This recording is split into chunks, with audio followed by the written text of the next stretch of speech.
Artinya berziarah kan? Seorang yang melakukan ritual religi ke tempat suci atau ke tempat yang dianggap penting secara spiritual. Namanya ziarah, kalau perjalanannya terlalu gampang, jadi boring. Lu gak bisa menghayati makna perziarahannya. Ya aku harus ngapain? Noh, backpacking sana.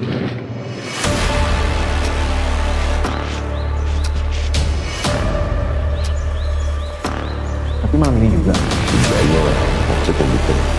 Sini.